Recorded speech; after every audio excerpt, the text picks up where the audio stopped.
వంటి వాడు ఒక మహారాజు యొక్క కుమార్తెకి పతి అయ్యాడు. అయిన తరువాత మొట్టమొదటి రోజు రాత్రి ఆయన యొక్క నిజస్వరూపం తెలిసిపోయింది. అక్షరం ముక్క రానివాడని చీకటి పడిపోయింది. ఆ రాజకుమార్తె అంది, ఇంతటి నిరక్షర కుచ్చివి, మా తండ్రి బాధపడతాడు నువ్వు అల్లుడు అని తెలిస్తే, నా మీద పగపట్టిన గురువు నిన్ను నాకు భర్తని చేశాడు, బెంగ పెట్టుకో. ఈ ఉజ్జయిని నగరంలో రాత్రంతా నగర సంచారం చేసి తెల్లవారే వేళ కాళికాదేవి గుళ్ళోకి వస్తుంది. నువ్వు వెళ్ళి గుళ్ళో కూర్చుని తలుపులేసి కూర్చు. ఆయనకున్నది మొండితనం.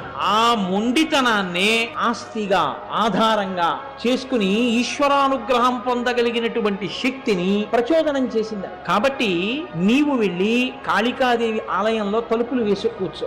తెల్లవారుతుండగా అమ్మవారు వచ్చేస్తుంది. లోపలికి వెళ్ళిపోవాలి. ఇప్పటికీ వారణాసిలో వారాహి ఎలా తిరుగుతుందో అలా తిరుగుతుంది కాళికాదేవి. లోపలికి వెళ్ళడానికి ఆవిడ తలుపులు తెరుస్తుంది. నువ్వు బిడాయించు కూర్చో. ఎవడు రా లోపల తలుపులు తీ అంటుంది. ఆయనకేం రాదు అప్పటికి కాళిదాసు గారికి. రెండు మాటలు చెప్తా, ఈ రెండే అనుంది. ఏమిటన్నారు? కాళీ విద్య, కాళీ విద్య, ఈ రెండు మాటలే. ఆయన అన్నాడు విద్య అనలేకపోయాడు కాళిదాసు. కాళీ విద్య, కాళీ విద్య అదే అను. ఈ మొండితనం అమ్మవారి దగ్గర చూపించి వెళ్ళిపోయి కాళికాదేవి గుళ్ళో కూర్చున్నాడు. వచ్చేసింది తల్లి తెల్లవారుతుండగా. తలుపు చప్పుడు చేసింది, తీయలేదు. తోసింది, తీయలేదు. ఎవడరా లోపల తలుపు తీయదు. అమ్మవారే తలుచుకుంటే తలుపులు తీయలేనంత బలహీనురాలండి కాళికాదేవి కాదు.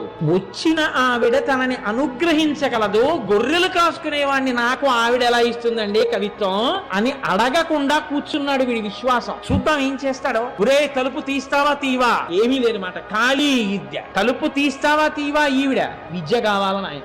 ఆఖరికి ఆవిడ ప్రసన్నురాలి. శహబాష్, ఎంత నమ్మకం రా నా మీద అనుకుంది. ఆ నాలుక తలుపు సందులోంచి బయట పెట్టి ఇప్పుడు తలుపు కొద్దిగా తీసి విద్య ఇస్తే గాని తలుపు తీయడనమాట. విద్య లేనివాడు కాబట్టే తలుపు తీసుకోగలదని తెలుసుకోలేకపోయాడు. విద్యలు ఇచ్చిన తల్లి తలుపే తీయలేదా? తలుపు నేను వేసేయగలను ఆవిడ రాకుండా. ఈ మొండితనం విశ్వాసంగా మారిపోయింది అమ్మవారి మీద. ఇప్పుడు నాలుక ఒక్కటే బయటెట్టాడు. ఎడం చేత్తో దాన్ని ఇలా లాగి రాసేసింది బీజాక్షర. తలుపు తీసి